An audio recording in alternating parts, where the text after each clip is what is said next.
सूत्र के पहले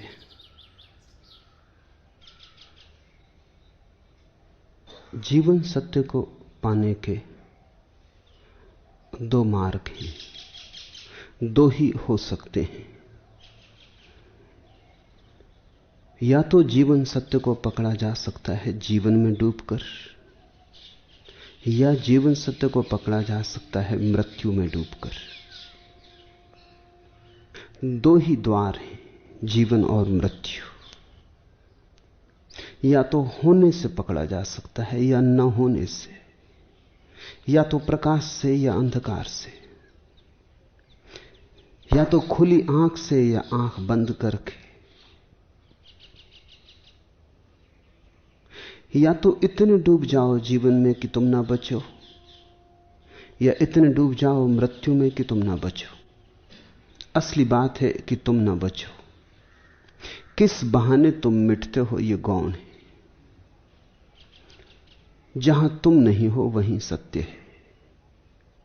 जीवन के उत्सव में, जीवन के नृत्य में भी तुम खो जाओ तो भी सत्य मिल जाता है।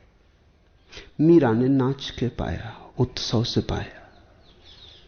चैतन्य ने गीत गा के पाया। कृष्ण के ओंठों पर रखी बांसुरी जीवन का द्वार है। बुद्ध ने मृत्यु में डुबकी लगाई, महावीर ने भी वहीं पाया। इसलिए बुद्ध के पास बांसुरी न जचेगी, नृत्य ज्ञान का कोई संबंध न जोड़ सकोगे। बुद्ध के पास कैसा गीत, कैसा नृत्य। नृत्य और गीत बुद्ध को तो अपावन मालूम होंगे। गीत और नृत्य की बात ही बुद्ध की जीवन दृष्टि से मेल न खाएगी, क्योंकि उन्होंने पाया है मृत्यु में डुबकी लगाकर। यूनानी पुराण कथाओं में विभाजन बहुत साफ है।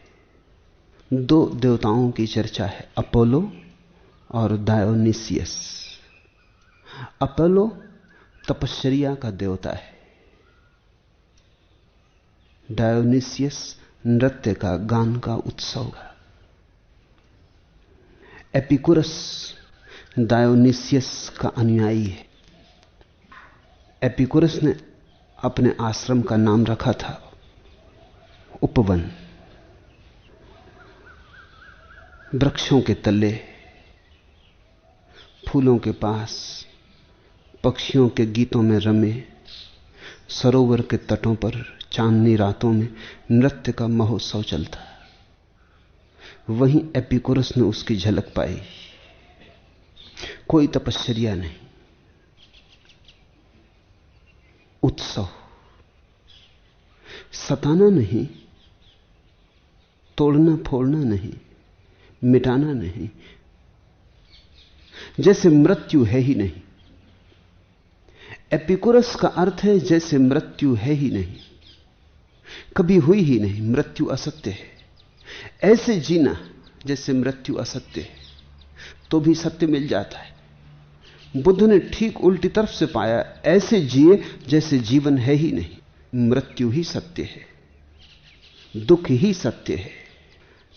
बुद्ध ने चार आर्य सत्यों की बात कही, वो चारों ही दुख से जुड़े।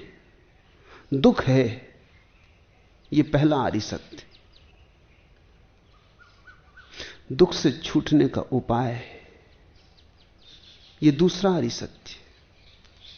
दुख से छूटने की संभावना है ये तीसरा आर्य सत्य। दुख से छूटी गई अवस्था है ये चौथा आर्य सत्य। बस, लेकिन चारों आर्य सत्य दुख से जुड़े। बुद्ध को जो पहला महाबोध हुआ, जो पहली किरण उतरी, वो अंधेरे की। जाते थे राह से महोत्सव में भाग लेने, समझने जैसा है। जाते थे कहीं जहां एपिकुरस को जाना ही। यूथ फेस्टिवल था, सारे देश के युवक और युवतियां इकट्ठे हुए थे। राजकुमार को उद्घाटन करना था उस महोत्सव का। बुद्ध जाते थे अपने रथ में सवार, वहां जहां एपिकुरस को जाना चाहिए। फूलों से सजा था रथ, लेकिन राह पर एक बीमार आदमी दिखाई पड़ गया। स्वर भंग हुआ। बुद्ध ने चौंक कर सारथी को पूछा, इस आदमी को क्या हो गया है? कहते हैं तब तक बुद्ध ने बीमार आदमी ना देखा था। ऐसा हुआ जब बुद्ध पैदा हुए तो ज्योतिषियों ने कहा, अगर ये युवा होकर दुख को जानेगा तो संन्यास्त हो जाएगा। जैसे ज्योतिषियों को यह बात पहले ही झलक गई कि दुख से ही यह व्यक्ति मुक्त होने को है, दुख ही इसका द्वार बनने को है। तो ज्योतिषियों ने कहा पिता को कि अगर चाहते हो कि बच जाए, ये संन्यास्त ना हो, तो इसे दुख का दर्शन मत होने देना, बीमारी इसके पास ना फटके, कुरूप व्यक्ति इसके पास ना आए। बुद्ध के बगीचे से भी फूल तब हटा दिए जाएं जबकि वे कुम्हलाने के पहले की अवस्था में हो, कुम्हलाने ना पाए। सूखा पत्ता बगीचे में ना बचे, रात में हटा दिया जाए। बुद्ध ताजे फूल को ही जाने, जवानी ही जाने, बुढ़ापे की खबर ना मिले। मुरझाता भी है कुछ, इसका कांटा अगर जरा भी चुभा, इस चेतना को राजमहलों में न रोका जा सकेगा। तो बुद्ध के पिता ने बड़ा इंतजाम किया था। कहते हैं तब तक बुद्ध ने बीमार आदमी ना देखा था, कुम्हलाया फूल ना देखा था, सूखे पत्ते ना देखे थे। मृत्यु की तो बात दूर, मृत्यु की आहट भी ना सुनी थी। बुढ़ापा यानी मृत्यु की आहट। पड़ने लगे पैर सुनाई, पदचाप कानों में आने लगा, वो भी ना सुना था। कहीं से भी कोई खबर ही ना मिली थी। बुद्ध ऐसे जिए थे जैसा एपिकुरस जीता है, लेकिन एपिकुरस वे थे नहीं। वो उनकी जीवन धारा न थी, वो उनके व्यक्तित्व का ढंग न था, वो सब बेमेल था, वो कहीं उनसे जुड़ता न था। अगर बुद्ध की जगह एपिकुरस को ऐसी सुविधा मिली होती तो वहीं नाचते और नृत्य करते, संगीत में डूबे, सौंदर्य में लीन वो सत्य को उपलब्ध होता। सुंदरतम स्त्रियां जुटा दी थी, राज्य में जितनी सुंदर स्त्रियां थीं, जितनी सुंदर युवतियां थीं, इकट्ठी कर दी थी। एर्नाल्ड ने अपनी प्रसिद्ध कविता लाइट ऑफ एशिया में उनका बड़ा मनमोहक वर्णन किया है। लेकिन उनमें से भी बुद्ध ने दुख खोज लिया। एक रात युवतियां नाचकर सो गई, थक के गिर गई हैं, बुद्ध को झपकी लग गई। आधी रात उनकी नींद खुली, उन्होंने आंख उठा के देखा, संगमरमर जैसी देह, स्वर्ण जैसे शरीर मूर्छित पड़े थे। किसी का मुंह खुल गया था, सुंदर चेहरा कुरूप हो गया था, किसी की आंख में कीचड़ आ गया था, सोना गंदा हो गया था, किसी की लार बहती थी, कोई नींद में बड़बड़ाता था। साज श्रृंगार रख रखाव अस्त व्यस्त हो गया था। चारों तरफ बड़ी सुंदरियां अचानक बुद्ध को कुरूप लगी। सौंदर्य में से कुरूप का दर्शन हो गया। एपिकुरस कुरूप में भी सौंदर्य को खोज लेता है, दृष्टि की बात है। और ये दो ही दृष्टियां हैं। उस सुबह जब बुद्ध रथोत्सव, उस महोत्सव में भाग लेने रथ पर जाते थे, सारथी से पूछा, इस आदमी को क्या हुआ? लकड़ी टेक कर चलता है, बीमार है, बूढ़ा है, हुआ क्या? कहानी बड़ी मधुर है। कहते हैं सारथी झूठ बोलना चाहता था, लेकिन देवताओं ने उसकी जबान पकड़ ली। सारथी कहना चाहता था कुछ भी नहीं हुआ, एक दुर्घटना है, कभी कभी अपवाद स्वरूप ऐसा हो जाता है। लेकिन कहानी कहती है देवताओं ने जबान पकड़ ली और देवता सारथी के मुंह से बोले कि यही सबको होता है, तुम्हें भी होगा। सारथी चौंका कि ये मैं क्या कह रहा हूं। पिता ने सख्त मना ही की, मगर बात निकल गई थी। अवश्य सारथी के मुंह का उपयोग देवताओं ने कर लिया और उसके पीछे ही आती थी एक अर्थी। लोग मरखट जाते थे। बुद्ध ने पूछा ये क्या हुआ? सारथी फिर झूठ बोलना चाहता था, लेकिन न बोल पाया, और जो नहीं कहना था वो उसने कह दिया। सभी को ऐसा होता है, आपको भी होगा, मरना तो पड़ेगा। बुद्ध ने कहा रथ लौटा लो, अब महोत्सव में जाने की कोई जरूरत ना रही। जब मृत्यु है तो मैं मर ही गया। अब मैं उस जीवन को खोजूंगा जिसकी कोई मृत्यु ना हो। बुद्ध लौट पड़े, उसी रात घर छोड़कर भाग गए। 12 वर्षों बाद जब घर लौटे तो रविन्द्रनाथ ने एक कविता लिखी है। रविन्द्रनाथ एपिकुरियन थे। ये थोड़ा समझने जैसा, ये विभाजन बड़ा गहरा है और सारे आदमी इन दो में बटे। रविन्द्रनाथ को बुद्ध कभी जज नहीं सकते। उनकी भाषा जीवन की है, घूंगर नूपर की है, चांतारों की है, कवि की भाषा है। कवि मौत के थोड़ी गीत गाता है, जीवन के गीत गाता है, उसकी निष्ठा जीवन में है। रविन्द्रनाथ को कभी यह बात जची नहीं। बुद्ध के प्रति सम्मान था, होगा ही। बुद्ध जैसे व्यक्ति के प्रति सम्मान ना हो यह कैसे हो, लेकिन तालमेल नहीं है।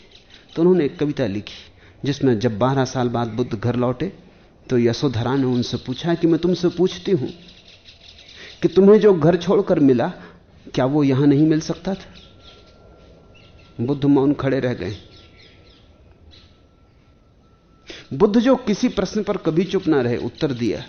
यशोधरा के सामने किम कर्तव्य विमूढ़ होकर खड़े रह गए। रविन्द्रनाथ ने कविता को वहीं तोड़ दिया। इशारा काफी है। रविन्द्रनाथ ये कहते हैं कि बुद्ध को भी समझ में तो आ गया कि जो पाया है जंगल में जाके वो घर भी मिल सकता था, जो पाया है मृत्यु में उतर के वो जीवन में भी मिल सकता था। लेकिन ये उनसे कहते ना बन पड़ा। ये कहना तो अपनी सारी जीवन व्यवस्था को, शास्त्र को झुठलाना होगा। बुद्ध चुप रह गए। झूठ बोल ना सकते थे, सच बोलना संभव न था। मौन ही रह जाना उचित था। यशोधरा ने जो प्रश्न पूछा है वो एपिकुरियन है। एपिकुरस यही पूछता है कि इस जीवन को छोड़कर कहां जाते हो, भागते कहां हो, यही मिल जाएगा। लेकिन बुद्ध कहते हैं अगर यही मिलता होता तो इतने लोग जीवन में इन्हें मिलता क्यों नहीं? अगर यही मिलता होता तो राग रंग की कुछ कमी है? उत्सव तो लोग जन्मों से मना रहे हैं, मिलता नहीं। उनका कहना भी ठीक है, उत्सव से नहीं मिलता है। ऐसा उत्सव चाहिए कि तुम खो जाओ तब मिलता है। अगर तुम एपिकुरस से पूछो कि बुद्ध कहते हैं मृत्यु से मिलता है, तो एपिकुरस कहेगा इतने लोग सदा मरते रहे, किसने पाया? मरने से कहीं मिलता है तो सभी को मिल गया होता, क्योंकि सभी मरते हैं। और अगर मरने से ही मिलता है तो सभी मरेंगे, चिंता क्या करनी है, पालेंगे। दुख से मिलता है तो दुख की कुछ कमी है? दुख ही दुख है सब तरफ। वो भी ठीक कहता है, दुख से नहीं मिलता, मृत्यु से नहीं मिलता, डूब के मिलता है। तो मैं तुम्हें यह कहना चाह रहा हूं कि अपेलो हो या डायोनिसियस हो, एपिकुरस हो कि बुद्ध हो, जीवन से पाया जाए कि मृत्यु से पाया जाए, गहराई से पाया जाता है। कहीं भी डूबो, मृत्यु में भी डूबो तो मिल जाता है, तो जीवन में डूबने से तो मिल ही जाएगा। और जब जीवन में ही डूबने से मिल जाता है तो मृत्यु में डूबने से क्यों ना मिलेगा? यह बात पहले ख्याल में ले लेना, फिर ये बुद्ध के सूत्र बड़े साफ हो जाएंगे। तब बुद्ध के संबंध में जो भ्रांति होती है वो तुम्हारे मन में ना होगी। बुद्ध दुखवादी नहीं, दुख का उन्होंने साधन की तरह उपयोग किया है। पाया तो उसी सच्चिदानंद को है, लेकिन दुख का माध्यम की तरह, साधन की तरह उपयोग किया। दुख बुद्ध का मार्ग है, अंत नहीं, गंतव्य नहीं। दुख में बुद्ध को रस नहीं है, दुख से पार होना है। इसलिए तो चौथा आर्य सत्य कि दुख के पार अवस्था है। मगर उनकी भाषा दुख की है। वो उस अवस्था को भी आनंद की अवस्था नहीं कह पाते, वो कहते हैं दुख के पार। आनंद शब्द में ही उन्हें बू आती है जीवन की, आनंद शब्द में ही खबर आती है उत्सव की, आनंद में ही नाच आ जाता है, गीत आ जाते हैं, गान आ जाता है, जीवन के सारे वाद्य ध्वनित होने लगते। आनंद शब्द का बुद्ध उपयोग नहीं करते, वो कहते हैं दुख निरोध की अवस्था है, इसलिए ईश्वर शब्द का उपयोग नहीं करते।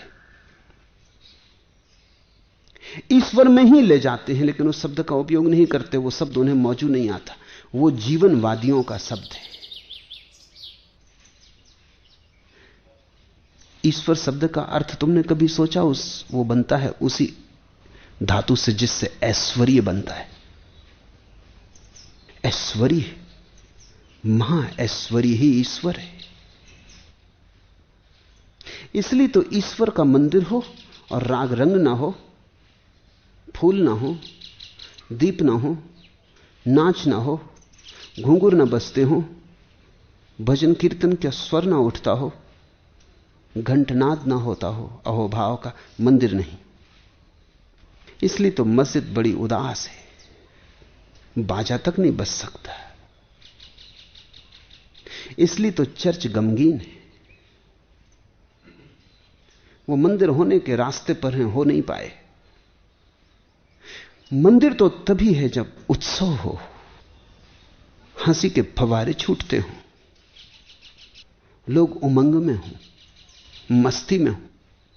मंदिर तो तभी है जब वो परमात्मा की मधुशाला हो। वो एक मार्ग है। बुद्ध दुखवादी नहीं है, चाहते तो वे भी उसी आनंद की तरफ जाना है और ले जाना है, लेकिन उनकी भाषा बड़ी संयत है। वे ऐसे किसी शब्द का उपयोग न करेंगे जिससे तुम्हारी जीवन की भ्रांति को भूल के भी सहारा मिल जाए। इस बात को ख्याल में रखना, तब ये सूत्र साफ हो जाएंगे। पहला सूत्र है कोनु हासो, कैसी हंसी, किमानंदो, कैसा आनंद, नित्यम पंजलिते सती, जब सब कुछ निरंतर जल रहा है तब हंसी कैसी, आनंद कैसा। अंधकार में डूबे हो और दीपक की खोज नहीं करते। जिसे तुम जीवन कहते हो वो अंधकार है, जिसे तुम मृत्यु कहते हो वो दीपक है बुद्ध के लिए। और जिसको जम जाए, मार्ग बिल्कुल 100% सही है। जब सब कुछ निरंतर जल रहा है। बुद्ध ने जिस रात घर छोड़ा, एर्नाल्ड ने अपने गीत में उस घटना का उल्लेख किया है। एर्नाल्ड का गीत बुद्ध पर लिखा गया श्रेष्ठतम गीत है। बौद्ध भी नहीं लिख सके हैं जो एर्नाल्ड ने लिखा।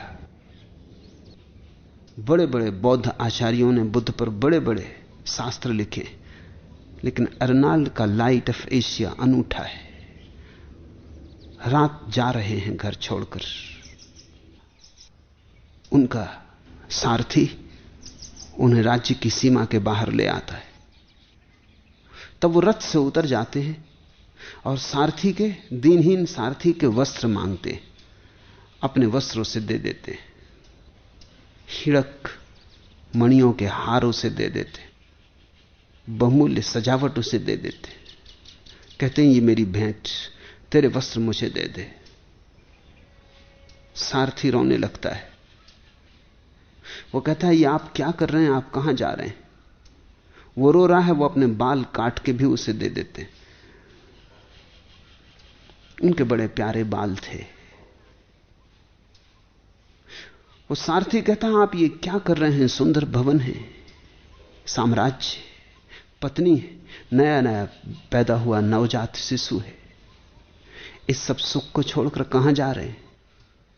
लोग इसी सुख की तलाश करते हैं, जीवन भर इसी की कामना करते हैं, स्वप्न देखते हैं और नहीं उपलब्ध कर पाते, रोते हैं। तुम्हें सब मिला है, तुम छोड़कर कहां जाते हो। मुझ बूढ़े की बात सुनो, मैंने जीवन देखा है, तुम अभी नए हो, अभी तुम अनुभवहीन हो, लौट चलो। बुद्ध कहते हैं लौट चलूं वहां जहां सिर्फ लपटे ही लपटे। तुम्हें महल दिखाई पड़ता है, मुझे सिर्फ लपटे ही लपटे दिखाई पड़ती। तुम्हें साम्राज्य दिखाई पड़ता है, मुझे चिताएं धू धू कर जलती दिखाई पड़ती। मेरी तुम्हारी दृष्टि अलग, मुझे तुम जाने दो। समझाता है सारथी कि यह पलायन है, यह भगोड़ापन है। बुद्ध कहते हैं जब घर में आग लगी हो तो आदमी भागता ही है। क्या घर में आग लगी हो, भागते हो को तुम कहोगे भगोड़े हो, भीतर बैठे रहो? नहीं, वहां कोई महल नहीं।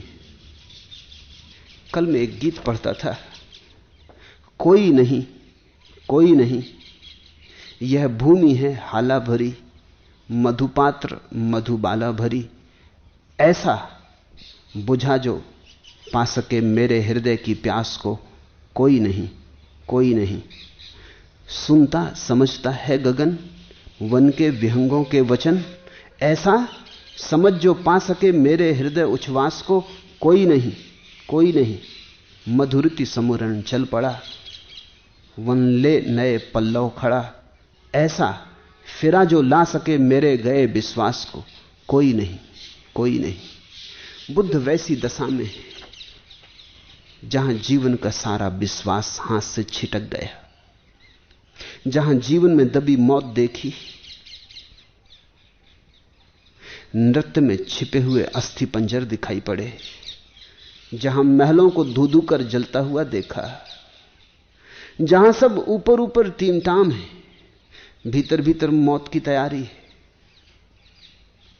जहां ऊपर ऊपर हंसी खुशी है, फूल है, भीतर भीतर गहन अंधकार है, जहां सजावट है, श्रृंगार है, लेकिन सत्य नहीं। अब उनके विश्वास को कोई लौटा नहीं सकता। जब जीवन पर विश्वास उठ जाए तो फिर कोई उपाय नहीं है उस विश्वास को लौटा लेने का।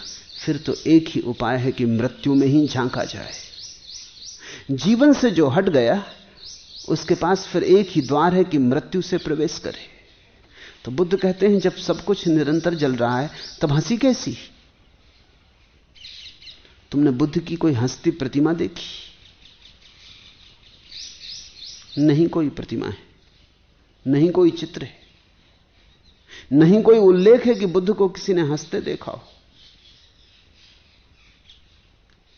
किसी ने उनके दांत भी देखे हो, इसका भी कोई उल्लेख नहीं। जब जीवन जल रहा हो तो हंसी कैसी, आनंद कैसा? अंधकार में डूबे हो और दीपक की खोज नहीं करते। बुद्ध के लेखे तुम जिसे जीवन कहते हो वो सिर्फ धोखा है, सपनों का धोखा है। जो है वो तुम नहीं देखते, जो तुम देखना चाहते हो देखते चले जाते हो। जो है उससे आंख नहीं मिलाते, बीच में सपने रचाते हो, सपनों के माध्यम से देखते हो, सपनों को ही अपने आसपास बसा के देखते हो। सौंदर्य की आकांक्षा है तुम्हारी जीवन में, सौंदर्य कहीं है नहीं। तुम्हारी आकांक्षा ही धोखा दे जाती। धन तुम चाहते हो, धन जीवन में कहीं है नहीं। तुम्हारी चाह के कारण ही तुम भरोसा कर लेते हो कि होगा। यश तुम चाहते हो, पद तुम चाहते हो, जहां सभी चीजें कब्र पर समाप्त होती हो वहां कैसा यश? जहां यशस्वी भी आज नहीं कल औंधे मुंह धूल में पड़ा होता है, वहां कैसा यश? कहते हैं सिकंदर मरता था तो उसने चिकित्सकों से कहा कि मुझे मेरी मां से मिलना है, कुछ देर मुझे रोक लो। मां थोड़ी दूरी पर है, या तो वो आ जाए या मैं घर तक पहुंच जाऊं। जिसने मुझे जन्म दिया है उससे मिलकर ही विदा होना चाहता हूं। लेकिन चिकित्सकों ने कहा यह असंभव है, क्षण भर भी देर नहीं की जा सकती। कहते हैं सिकंदर ने कहा मैं अपना आधा साम्राज्य दे दूंगा। उन्होंने कहा आप चाहे पूरा भी दे दें, लेकिन मौत एक क्षण भी रुकेगी नहीं। सिकंदर आंसू भरी आंखों से मरा और कह के मरा कि जब मेरी अर्थी निकले तो मेरे दोनों हाथों को अर्थी के बाहर लटके रहने देना। पूछा उसके वजीरों ने, ये कभी सुना नहीं, हाथ बाहर अर्थी के लटकाने का कोई रिवाज नहीं। उसने कहा तुम लटके रहने देना, ताकि लोग पूछेंगे क्यों तो बता देना कि सिकंदर भी खाली हाथ मर रहा है, इसके हाथ भी भरे नहीं। दौड़े बहुत, पाया कुछ भी नहीं। अगर पूरा राज्य देकर भी मैं क्षण भर नहीं जी सकता हूं ज्यादा, आकाश ये पहले ही पता होता तो मैं इस दौड़ में अपना समय क्यों खराब करता। अगर एक श्वास नहीं मिल सकती पूरे राज्य को देकर तो मैंने सारी श्वासें व्यर्थ की इसी राज्य को पाने के लिए। तो अपनी श्वासों को बचा लेता, किसी और काम में लगा देता। यही बुद्ध कह रहे हैं जब सब निरंतर जल रहा हो तब हंसी कैसी, आनंद कैसा? अंधकार में डूबे हो, दीपक की खोज नहीं करते? अब चाहूं भी तो मैं रुक सकता नहीं दोस्त, कारण खुद मंजिल ही ढिंग बढ़ती आती है। मैं जितना पैर टिकाने की कोशिश करता है उतनी ही मिट्टी और धसकती जाती है। मेरे अधरों में घुला हलाहल है काला, नैनों में नंगी मौत खड़ी मुस्काती है राम नाम ही सत्य, असत्य और सब कुछ बस एक यही ध्वनि कानों से टकराती है। मरने पर इस देश में जब हम अर्थी ले जाते हैं तो कहते हैं राम नाम सत्य। सारी जिंदगी के बाद जब मरे तब तुम्हें पता चला राम नाम सत्य है। जिंदगी भर तो किन्हीं और चीजों को सत्य माना, धन को सत्य माना, पद को सत्य माना, यश को सत्य माना। जिंदगी भर तो कभी ना दोहराया राम नाम सत्य है, मर के दोहराते हैं। बुद्ध कहते हैं गौर से देखो, जिसे तुम जीवन कहते हो वो क्षणभंगुर है, वो गया गया, उस पर मुट्ठी बंध ही नहीं पाती। वो पारे जैसा है, जितना मुट्ठी बांधते हो उतना छिटकता बिखरता है। जिसे तुम जीवन कहते हो वो ठहरने वाला नहीं। जो ठहरने वाला नहीं उस पर क्यों समय व्यतीत करते हो? बुद्ध कहते हैं तुम हंसते हो, जाहिर है कि तुमने अभी जीवन की सच्चाई नहीं पहचानी। आनंदित मालूम पड़ते हो, धोखा दे रहे हो, भ्रम में हो, अबोध हो, भोले भाले हो, अज्ञानी हो, मूढ़ हो, अंधकार में डूबे हो और दीपक की खोज नहीं करते। ऐसे समय बिता रहे हो व्यर्थ राग रंग में। यह सब चला जाएगा, फिर तुम चिल्लाओगे, फिर रोओगे। इसके पहले कि अंधेरा तुम्हें सचमुच पूरा पूरा घेर ले, दिए को जला लो। इसके पहले कि रात उतर आए, इसके पहले कि सूरज ढल जाए, तुम दिए को संभाल लो। इस चित्रित शरीर को तो जरा देखो। चित्रित शरीर कहते हैं बुद्ध, पेंटेड। प्रकृति ने खूब रंगा है। इस चित्रित शरीर को तो जरा देखो। यह विरणों से युक्त तथा अंगों पांगों से जोड़कर बनाया हुआ है।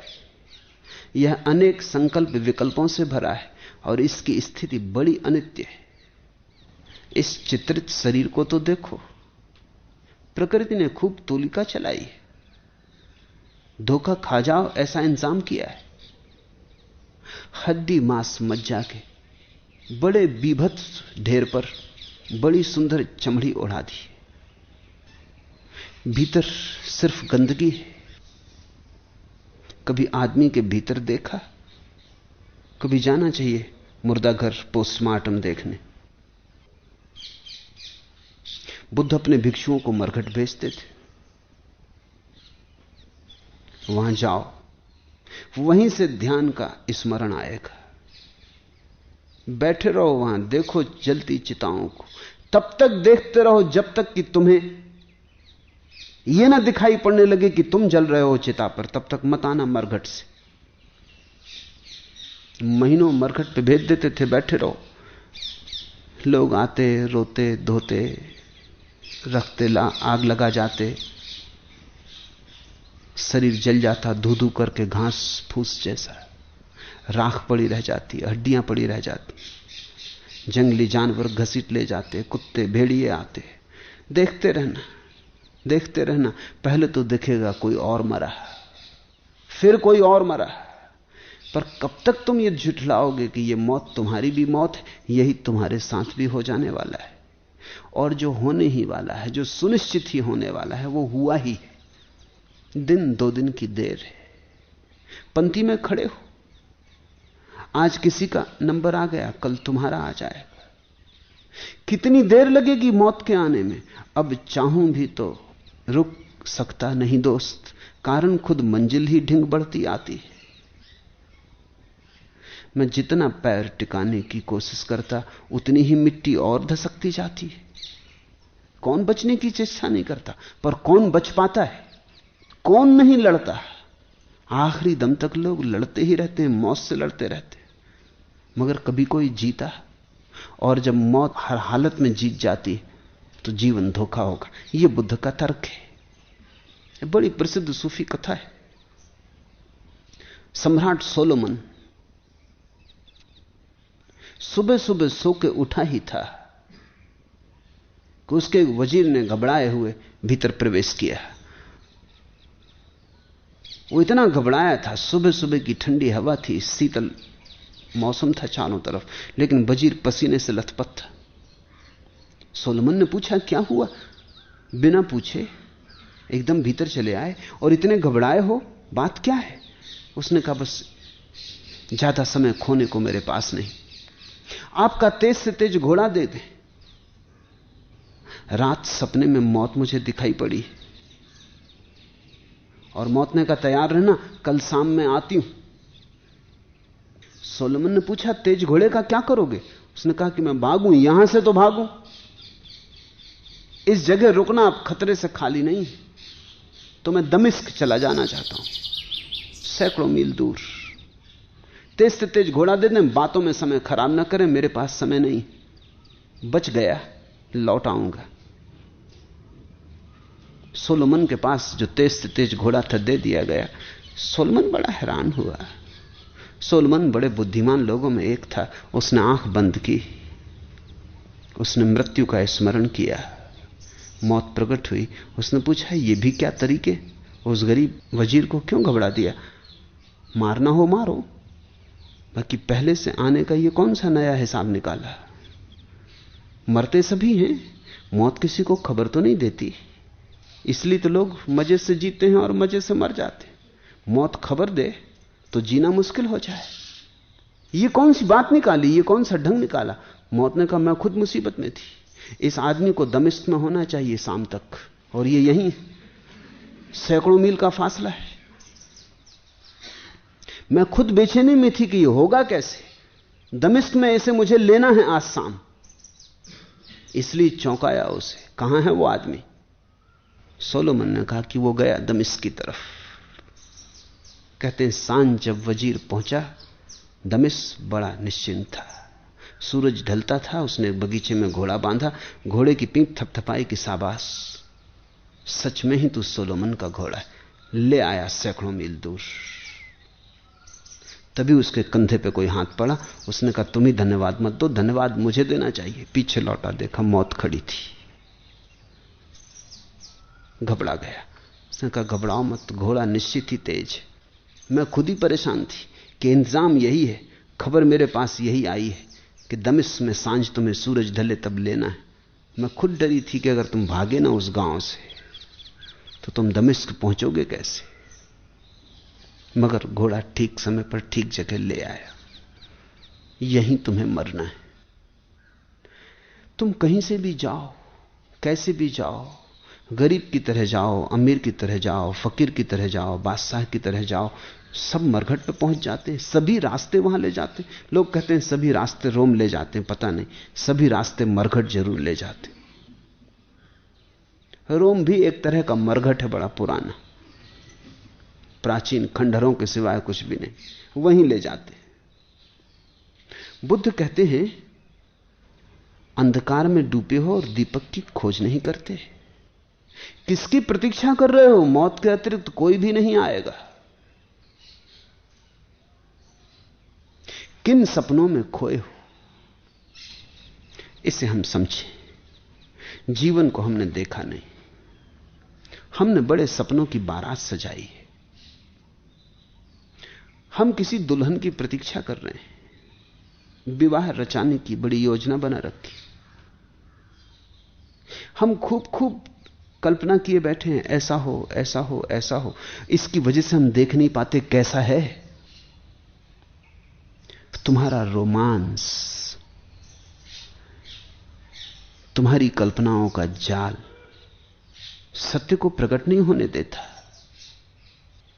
आंख खाली करो, जरा सतेज होकर देखो, जरा सपनों को किनारे हटा के देखो। वही देखो जो है, तो तुम्हें पैदा होते बच्चे में मरता हुआ आदमी दिखाई पड़ेगा। तो तुम्हें सुंदरतम देह के भीतर अत्यंत कुरूप छिपा हुआ दिखाई पड़ेगा। तो तुम्हें जवान और युवा के भीतर बुढ़ापा कदम बढ़ाता हुआ मालूम होगा। जो गहरे देखेगा वो जीवन में मौत को देख लेगा।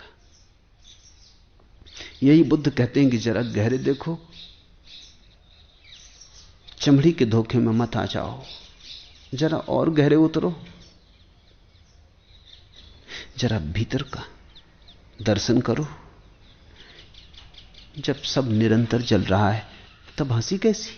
कौन हासो किमानंदो नित्यम पंचलिते सती अंधकारेव ओनद्धा पदीपम न गवेसत। अब खोजो, गवेषणा करो दिए की। अंधेरा बढ़ता चला जाता है, अंधेरा रोज बढ़ता चला जाता है। किस भरोसे बैठे हो? तुम्हारे अतिरिक्त कोई भी दिए को ना जला सकेगा। फिर अंधेरी रात घेर लेगी और फिर बहुत तड़फोगे और पछताओगे कि क्यों दिन का उपयोग ना कर लिया, क्योंकि दिन के उजाले में चाहते तो दिया जल जाता।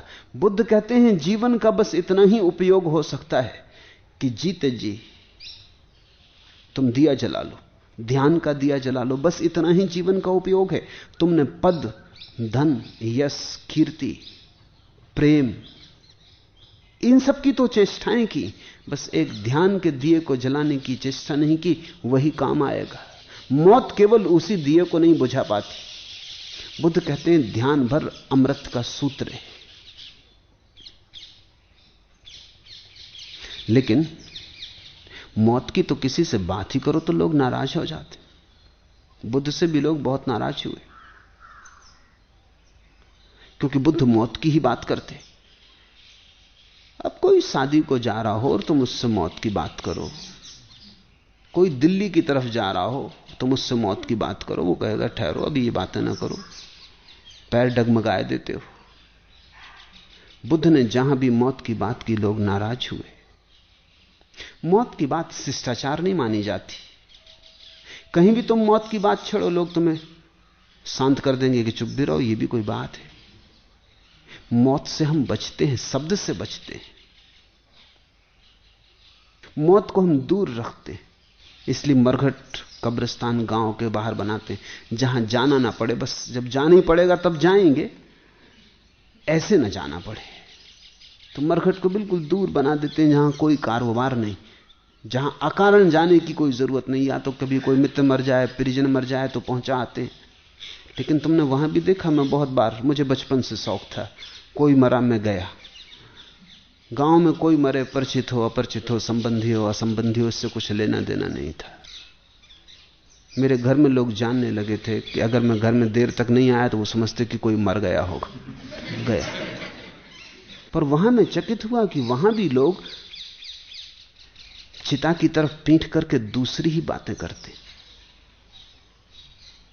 वहां भी मौत को झुठलाते, वहां भी संसार की ही बात चलती, वहां भी गांव के ही गप सड़ाके, किसकी पत्नी भाग गई, कौन जुआ खेलता पकड़ा गया, कौन ने चोरी की, कहां हत्या हो गई, वही सब बातें चलती। मैं सोचता था कम से कम मरघट पे तो मौत की लोग याद करते होंगे। नहीं, वहां भी छोटे छोटे झुंड बना लेते और सब बातें करते हैं, मौत को छोड़ देते। मौत कुछ स्मरण मात्र से कपा जाती। बुद्ध ने जब मौत और दुख की बातें शुरू की तो लोग नाराज ही हुए, लोग घबराए कि यह आदमी पैर के नीचे की जमीन खींचे लेता है। और इसने खींची, बहुत लोगों के पैर के नीचे की जमीन खींच ली। जवान आदमियों को बुढ़ापे का दर्शन दे दिया, अभी जिंदगी की रौ में थे, उनके पैर से जमीन खींच ली और मौत के गड्ढे में ढकेल दिया। मगर जो इसके साथ चलने को राजी हो गए, जिन्होंने दुख की हिम्मत की कि करेंगे साक्षात्कार, जिन्होंने पीड़ा से मुंह न मोड़ा, सन्मुख होने की चेष्टा की, उन्होंने खूब पाया, उन्होंने खूब ज्योति जलाई, दिए ही नहीं मसालें जला ली, और कुछ ऐसी रोशनी जलाई जो फिर कभी नहीं बुझती। उन्होंने वास्तविक जीवन को पा लिया। अब ये बड़ा उल्टा दिखता है, मौत के माध्यम से वास्तविक जीवन को पा लिया। कैसे ये घटता है? ऐसे घटता है कि जैसे ही मौत साफ होने लगती तुम्हारे सपने टूटने लगते। मौत को अगर तुम देखते रहो, जानते रहो, सोचते रहो, विचारते रहो, ध्यान में गुनगुनाते रहो, बूझते रहो, बुद्ध कहते हैं, तो तुम सपने ना बना सकोगे। अचानक उमंग उठी सपने की कि लाख इकट्ठा करें, और तभी ख्याल आ गया मौत का, ढीले पड़ जाओगे।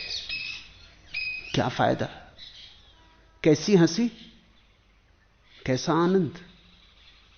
चले थे बारात लेके दुल्हन को लेने, रास्ते में मौत का ख्याल आ गया। डोला क्या उठा, अर्थी उठ गई। अगर तुम स्मरण रखो मौत को, तो तुम पाओगे जगह जगह से सपने टूटने लगे। और सपने कुछ ऐसे हैं, सपनों का स्वभाव